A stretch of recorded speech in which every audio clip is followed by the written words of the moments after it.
Deep in the Bay of Bengal, a decommissioned warship suddenly started broadcasting a bizarre, encrypted SOS.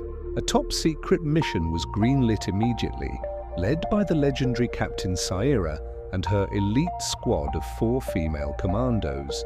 As their helicopter blades sliced through the salty air, they rappelled onto the ship's rusted deck. The silence was absolute, a heavy, waiting kind of quiet. Armed with state-of-the-art rifles and thermal gear, they began their sweep, moving like shadows.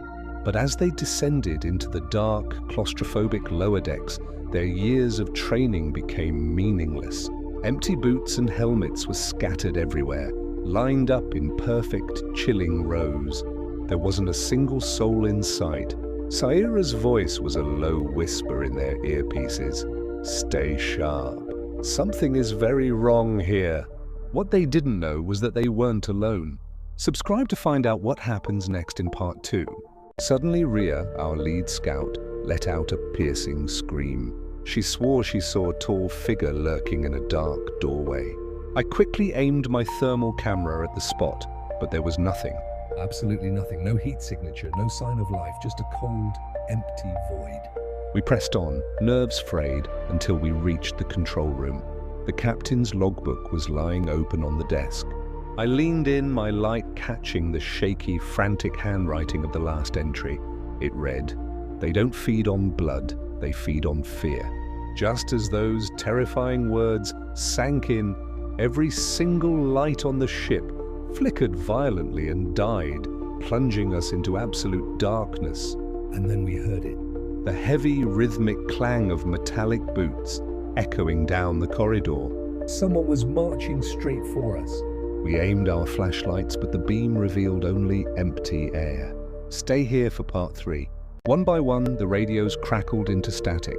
Saira's team was going silent. That's when she understood. This wasn't just some lost vessel. It was a ghost ship, a relic officially claimed by the sea decades ago. A chill ran down her spine, colder than the ocean spray.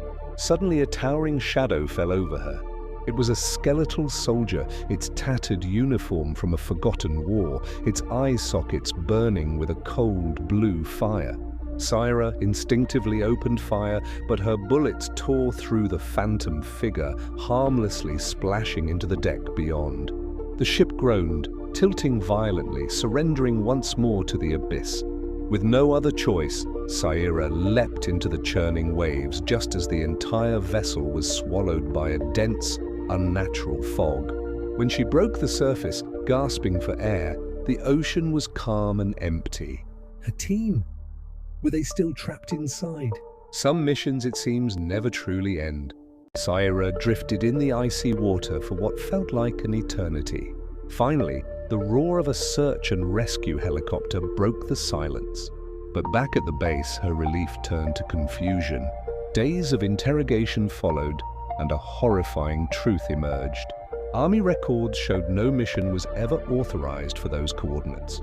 Even worse, the 4 women in her team, her friends, had been declared missing in action 5 years ago in a completely different operation. Shaking, Saira's hand found Ria's radio in her pocket. She flicked it on. Through the crackling static, a faint voice whispered, "Captain, why did you leave us behind?" Saira stared into a mirror, and her reflection began to rot away, revealing a skeletal soldier beneath. The ship didn't just take her team, it had marked her soul. The mission wasn't over, it had just begun. If you love stories like this, make sure to subscribe.